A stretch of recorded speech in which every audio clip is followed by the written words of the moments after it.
Bon, en toute honnêteté, je n'aurais misé aucunement sur la réussite de ce projet et croyez-moi, je pense que ce film est l'un des meilleurs films de cette année. Oui, carrément. Gran Turismo, on en parle, c'est parti. Let's go show the world.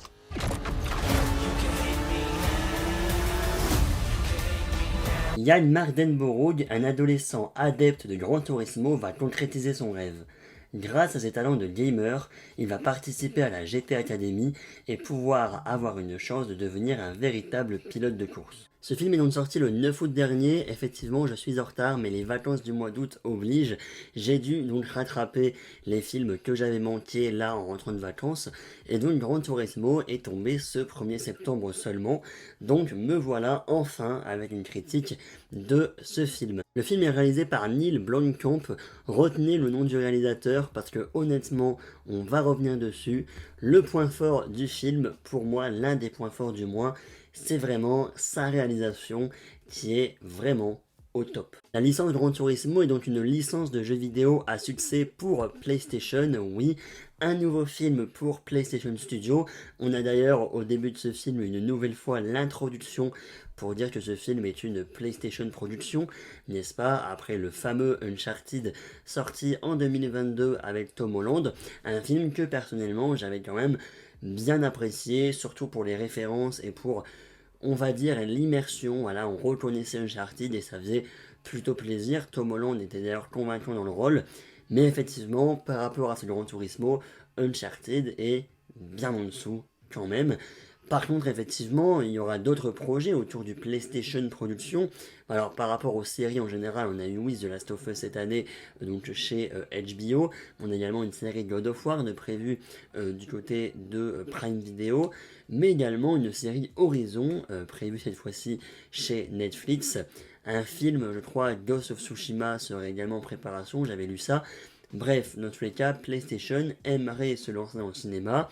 Et avec une série comme The Last of Us, même si en soi là c'est pas vraiment PlayStation qui a travaillé sur la série, mais au niveau de l'adaptation c'était très cool, Uncharted également, Gran Turismo également, bref je trouve honnêtement que PlayStation a le don de faire des bonnes adaptations de leurs jeux vidéo. En tout cas, on croise les doigts et on touche du bois pour que ça continue ainsi, notamment pour la série God of War ou encore Horizon Zero Dawn. Le film Gran Turismo est donc une histoire vraie, oui, donc de ce personnage principal qui à l'origine est en fait simplement un gamer qui joue énormément à Gran Turismo dans sa chambre et qui va finir sur des vraies pistes dans une vraie voiture pour concrétiser son rêve, être un vrai pilote.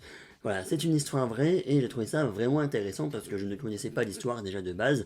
C'est intéressant de, à travers simplement un jeu vidéo Gran Turismo, on arrive à adapter dans un film une histoire vraie autour de ce jeu.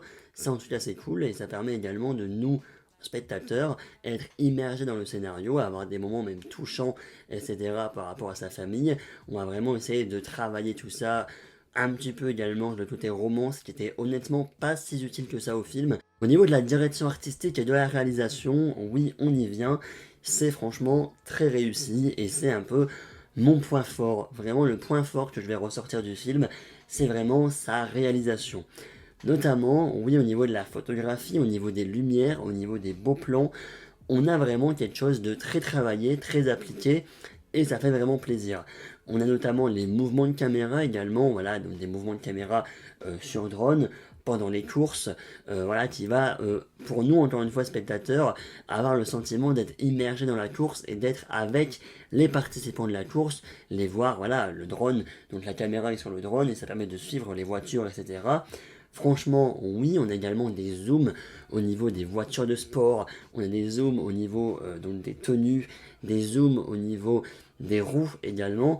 Bref, honnêtement, c'est très propre et ça permet d'être immergé, rajouter ce côté dynamique, je trouve, à l'œuvre. Mais franchement, oui, on n'a pas le temps de s'ennuyer grâce à cette réalisation, puisque oui, c'est un montage assez brut, voilà, même le montage, c'est un montage assez brut, un montage assez intensif, on n'a pas le temps de s'ennuyer, on est vraiment dans la course, on est vraiment dans l'immersion, et c'est vraiment ce que j'ai énormément apprécié. Au niveau de la musique également, c'est un grand oui, puisque le film dure 2h14 approximativement, si on compte le générique de fin, et quasiment en fait tout le film est entouré de musique, voilà, autour, que ce soit des musiques d'accompagnement pendant les courses, ou donc des musiques que va écouter le personnage principal dans ses écouteurs, mais vraiment en fait chaque dialogue, ou presque, il y a peut-être, oui, pour forcément certains passages sans musique, mais quasiment l'intégralité de l'œuvre, on a de la musique, c'est plus de la musique rap américain, je pourrais dire, et c'est de la musique un peu plus connue, mais franchement la bande son est je dirais rafraîchissante, ça donne du peps et ça donne envie, oui, de suivre les aventures donc de ce joueur de pilote, enfin de ce pilote tout simplement, voilà, donc de sa chambre à la course, voilà, ça donne vraiment envie de le suivre grâce, oui, aussi à ces musiques qui permet encore une fois de rajouter de dynamisme. En fait, comme je vous dis, pendant les 2h14, on s'en prend plein la tête, honnêtement, et quand on sort du film, j'ai ressenti un peu un sentiment de fatigue, un peu comme je l'ai eu notamment pour les 3 ans de Babylone, parce que là, c'est nerveux, voilà, on a un montage nerveux, c'était ça le mot que je cherchais. On va voyager également dans le film, puisque voilà, avec donc ses patrons, entre guillemets, notre cher pilote va aller de pays en pays, voilà, on a notamment la France, notamment les États-Unis, l'Allemagne, le Japon, bref, on va vraiment voyager et donc découvrir d'autres cultures, d'autres paysages, et je vais dire encore la même chose et je suis désolé de me répéter un petit peu, mais voilà, quand c'est positif, faut le dire, et quand c'est positif, on a du mal à trouver beaucoup d'arguments quand même, mais ce côté paysage diversifié, ça permet encore une fois cette immersion, et ça permet encore une fois d'être avec le personnage, on le suit de sa chambre jusqu'au fait d'être pilote dans les différents pays, oui avec ses échecs, oui avec ses réussites, et oui les courses sont dynamiques, les courses sont nerveuses, et justement, on y vient, ce côté jeu vidéo réalité qui est vraiment, vraiment ludique pour le spectateur.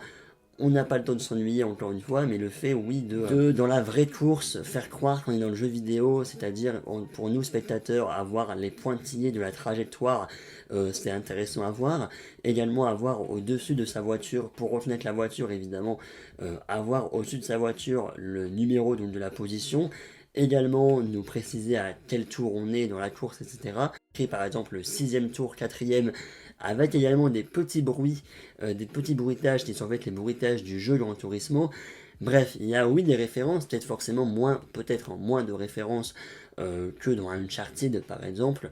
Après effectivement, peut-être que juste avoir les courses, juste avoir les maps, c'est des références effectivement pour le joueur. Mais je n'ai jamais joué à Gran Turismo et niveau moi connaissance de sport automobile, on est proche de zéro honnêtement. Mais pour autant, j'ai vraiment totalement kiffé le film. Vraiment, c'était incroyable. J'adorais. Et c'est très rare. Enfin, encore une fois, comme je dit en introduction avant le générique, je n'y croyais pas en fait à ce projet quand c'était annoncé. Je me suis dit ouais, Gran Turismo, quoi. Voilà, ce sera juste un film de voiture lambda, hein.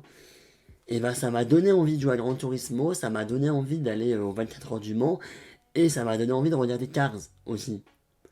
Voilà, pour avoir ce côté Flash McQueen, compétition et tout, ça m'a donné envie de revoir Cars. Voilà, ça m'a donné envie de faire plein de trucs en fait, ce Gran Turismo. Il est rafraîchissant et tombe au bon moment en fait. Tomber l'été, etc.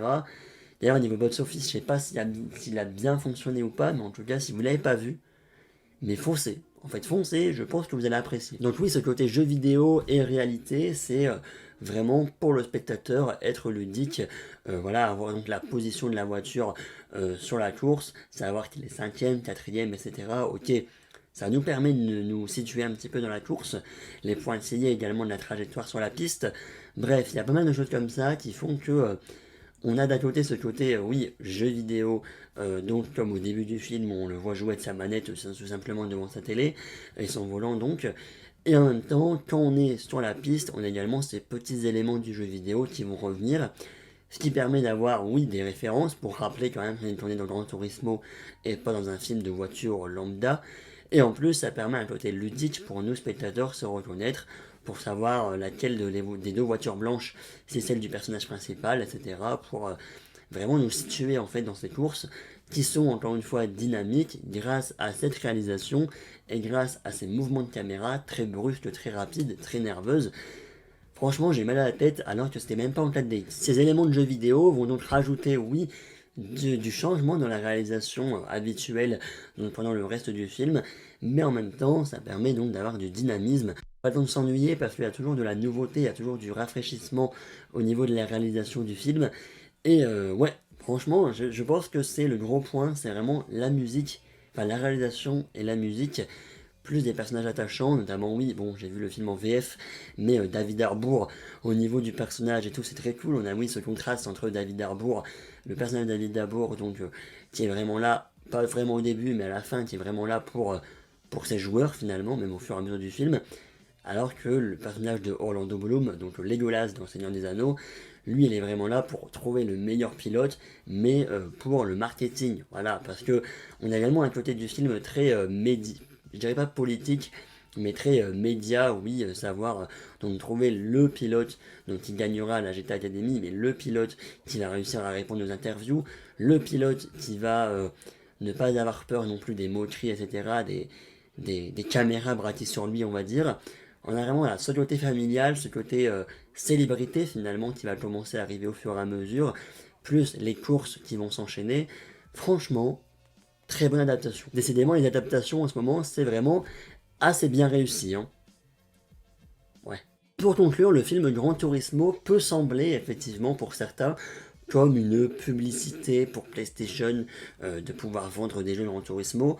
Ça peut marcher, effectivement. Maintenant, j'ai envie de jouer à Gran Turismo alors que je me suis jamais vraiment intéressé aux jeux de voiture. Bref, pour autant, c'est plus que ça. Voilà, à travers une réalisation et à travers des courses de plus en plus spectaculaires et à couper de souffle, on a vraiment un film qui ne prend pas son temps de se... Enfin, un petit peu à des moments, prend le temps de se poser, mais en même temps, avec ce montage nerveux, dynamique, etc., on n'a pas le temps de s'ennuyer, on va de pays en pays, on s'attache au personnage, et oui, cette réalisation, juste trop bien.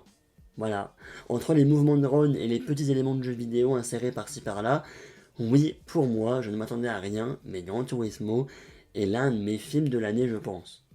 Voilà, enfin, je l'ai déjà positionné dans mon top, il est pas mal, voilà, parce que je m'attendais à rien et je pense que oui, par rapport à d'autres films, comme, oui, bon, je vais vous dire Babylone, Spider-Man, John Wick, bref, les films qui sont assez hauts dans mon classement, je m'attendais à aimer en fait, voilà. Gran Turismo, moi, au fur et à mesure, depuis sa sortie, effectivement, je vois que des retours positifs, donc j'étais quand même hypé, mais à l'annonce de sa sortie, je me suis dit, ouais, bon, si c'est comme Uncharted, ça va être sympa, mais sans plus.